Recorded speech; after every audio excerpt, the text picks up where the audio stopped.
Magandang buhay mga amigo-miga. Sa ating video ngayon, ipapakilala ko sa inyo yung isa sa mga alaga naming ibon. Ito na siguro yung pinakamakulit na alaga naming ibon. Ito ulit at nakalabas na naman siya sa kanyang hawla. Sa video rin na ito ay ipapakita ko rin kung paano namin siya pinapabalik sa kanyang hawla. Makikita nyo rin kung gaano ito kakulit. Kaya panoorin mo tong video na ito. Ito na nga isang araw, napansin kong wala na naman sa kulungan yung alaga naming African lovebird. Pero buti na lang at nakita ko rin siya sa aming bubong. Ilang beses na rin itong nakawala sa kanyang kulungan. Pero kapag nakawala naman siya, di naman siya lumalayo. Kinakatakot ko lang baka mahuli siya ng mga pusa. Kaya agad ko na rin siyang tinawag.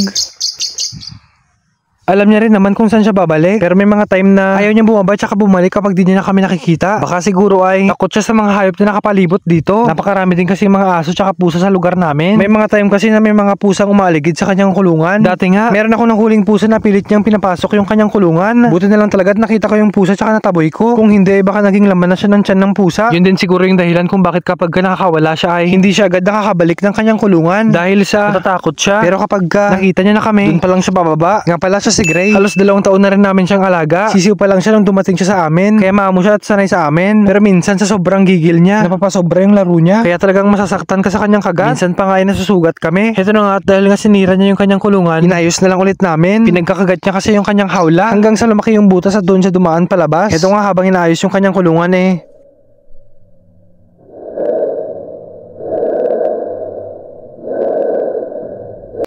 kinagat niya ulit yung kasama ko. May time din kasi na napaka-aggressive niya. Hindi ko lang alam kung natural lang nila na ugali ito. Kayo dyan na may mga alagang African lovebird, madalas din ba kayo makagat ng inyong mga alaga? Ano kaya ang dahilan kung bakit nila ginagawa ito? Paki-comment naman dyan.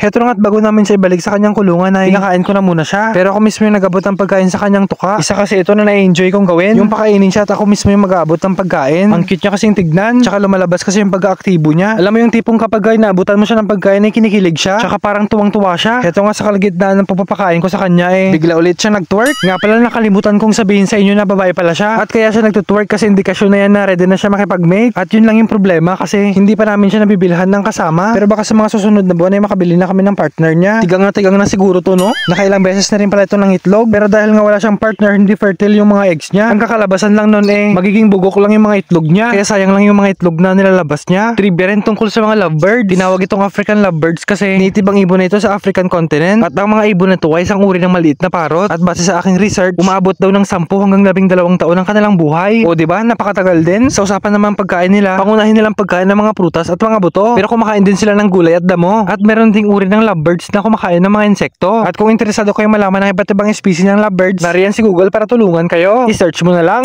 Isa ring trivia sa mga lovebirds tungkol sa kanilang pangingitlog. Umaabot ng 4 hanggang 6 na itlog ang kayang ibigay ng isang babaeng lovebird. At tulad nga nung sinabi ko kanina, minsan ay nagiging aggressive tong alaga naming si Gray. Kaya minsan ay kinakagat niya kami dahil yan sa kanilang dominant at territorial nature. Kaya minsan ay di nila gustong sila ay mapakialaman. Hindi rin advisable na may kasama silang ibang uri ng ibon. Panigurado ay sasaktan nila ito. Minsan nga, kahit yung kapareho nilang lovebird ay sinasaktan nila. Madalas itong mangyari kapag di sila sanay na may kasamang iba. Kaya dapat habang bata pa sila ay sinasanay na sila makipag-socialize. Ang mga ibon nito ay napaka-vocal, napaka-ingay dahil yan sa kanilang matinis na tunog. Pero normal yan na behavior ng mga parrot dahil tinatawag din silang flock animal. Ito ay grupo ng mga hayop na gumagawa ng mga tunog para tawagin yung kanilang kapwa. At halos buong araw silang gumagawa ng mga tunog na ito. Isang halimbawa din ng flock animals ay mga sheep o tupa. Kung bakit, ay search mo na lang Heto na nga ibabalik na namin si Gray sa kanyang kulungan. Naging maingat din tong kasama ko na hawakan si Gray kasi may tendency na kagatin ulit siya, lalo kapag binibigla. Kaya dahan-dahan niya itong kinuha at binalik sa kanyang kulungan. Mabait naman tong si Gray. Wag lang siyang gulatin tsaka biglain kasi lumalabas yung kanilang territorial nature. Heto na nga parang tinotoyo na naman tong si Gray at talatang gusto niya pang lumabas. O diba nakakaaliw yung kanyang ginagawa? Para siyang taong problemado na pabalik-balik sa kanyang dinadaanan. Marunong pa yung sumayaw ng budot.